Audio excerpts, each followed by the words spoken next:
पवित्र श्रावण महिन्याला सुरुवात झालेली आहे आणि बरेच जण या पवित्र श्रावण महिन्यामध्ये तर ते शिवलीला अमृत त्याचे संपूर्ण अध्याय वाचतात, श्रवण करतात.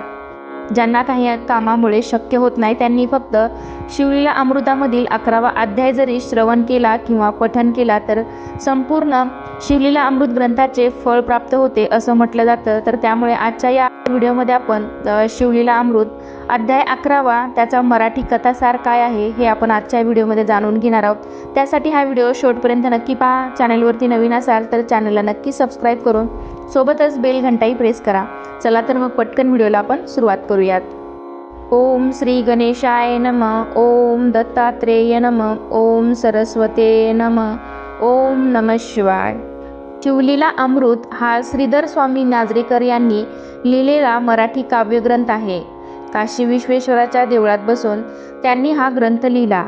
शिवलीला अमृत ग्रंथामध्ये 14 अध्याय असून एकूण 2450 ओव्या आहेत. स्कंदपुराणातील ब्रह्मोत्तरखंडात वर्णन केलेल्या शिवलीलावर आधारित श्री शिवलीला अमृत हा एक दिव्य आणि सिद्ध ग्रंथ आहे. भगवान शिवशंकरांच्या अनेक कथा, शिवभक्तांसाठी विविध व्रतवैकल्ये, उपासना, स्तोत्र, महादेवांचे जप तसेच आध्यात्मिक बोध या सर्वांनी हा ग्रंथ परिपूर्ण असा हा अतिशय सुगम आणि रसाळ भाषेत लिहिलेला हा ग्रंथ आहे. या महान काव्याचे रचनाकार श्रीधर स्वामी कवींवर विद्यादेवता शारदेचा वरदहस्त आहे हे सहजच जाणवते. प्रत्येक अध्याय शिव उपासनेबरोबरच विविध प्रकारच्या भक्तांचीही ओळख करून देतो. प्राचीन काळी नैमिषारण्यातील यज्ञसत्रात शौनकादिकांनी प्रार्थना केली असता महामुनी सूत त्या सर्वांस शिवमहात्म्य सांगू लागले. त्या संवादावर आधारित या ग्रंथाची रचना केली गेली आहे. भगवान शंकर यांना भस्म आणि रुद्राक्ष खूप प्रिय आहे. या अध्यायात एक अशी कथा सांगितलेली आहे. महानंदा नावाची एक वेश्या होती. तिचे काही नियम होते. ती ज्या पुरुषाकडून धन घ्यायची आणि 3 दिवस त्यांची पत्नी म्हणून राहायची. एकनिष्ठ पती होते यासारखी त्यांची सेवा करायची. तिने कोंबडा आणि माकड पाळले होते. त्यांच्या गळ्यात रुद्राक्षाच्या माळा तिने घातल्या होत्या. त्यांना ती भस्मसुद्धा लावायची. त्यांना ती नाचायला बोलवायची. ती शिवभक्त असल्यामुळे शिवलीला पुराण श्रवण करायची. तेव्हा ते दोघे कोंबडा आणि माकड शिवलीला पुराण ऐकायचे. तिची भक्ती बघून भगवान शंकरने तिची परीक्षा घ्यायचे ठरवले. तिच्याकडे ते सौदागर बनून आले. त्यांच्याकडून धन घेऊन 3 दिवसासाठी तिनं त्यांना सेवा करण्याचे वचन दिले. शंकर भगवानने तिच्याकडे त्यांचे दिव्यलिंग वस्तू ठेवायला दिली आणि सांगितले की ही माझी किमती वस्तू आहे. हिला काही झाले तर मी जीव देईल. त्यानंतर अचानक तिच्या घराला आग लागली.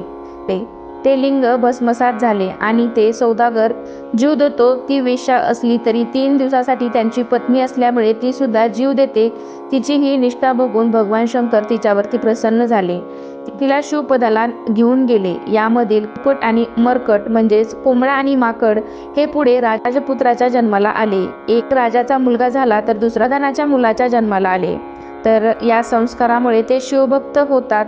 त्यांच्यामध्ये असलेले वैराग्य बघून राजा व प्रधान यांना चिंता वाटते.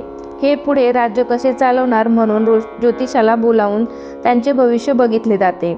ज्योतिषी सांगतो की या राजपुत्राची 12 वर्षे भरली आहेत. आता मृत्यू पावेल आणि त्याप्रमाणे तसे घडते सुद्धा. यावर उपाय काय म्हणून ज्योतिषी राजाला सांगतो. 4 वेदात सार म्हणून हा रुद्राक्ष हे शंकराला प्रिय आहे. जप तप ध्यानापेक्षा महत्त्व असलेला हा रुद्राक्षय श्रवण पठण करा. त्याप्रमाणे या राजाने भद्रसेनाने हजारो आवर्तने रुद्राध्यायाची केली आणि त्यांचा मुलगा जिवंत झाला. शिवलीला अमृत त्यामधील हा 11वा अध्याय म्हणजेच रुद्राध्याय रुद्राक्ष आणि भस्माचा महिमा सांगतो. संपूर्ण शिवलीला अमृत न वाचता हा 11वा अध्याय जरी वाचला तरी पुण्य मिळते असे म्हटले जाते. शिवलीला अमृत या ग्रंथाचे श्रवण पठण जो कोणी करेल त्याला आयुष्य, आरोग्य, ऐश्वर्य प्राप्त होईल असे म्हटले जाते. सर्व दुःखे नाश होऊन अंती शिवलोक प्राप्त होतो. शिवमंत्र, रुद्राक्षधारण, रुद्राध्याय, प्रदोष, शिवरात्री, भस्मधारण, शिवकीर्तन या सर्व मार्गाने नेहमी शिवभक्ती करावी. हा ग्रंथ जो भक्तीने श्रवण पठण करेल त्यास शिवशंभोंची कृपादृष्टी राहील.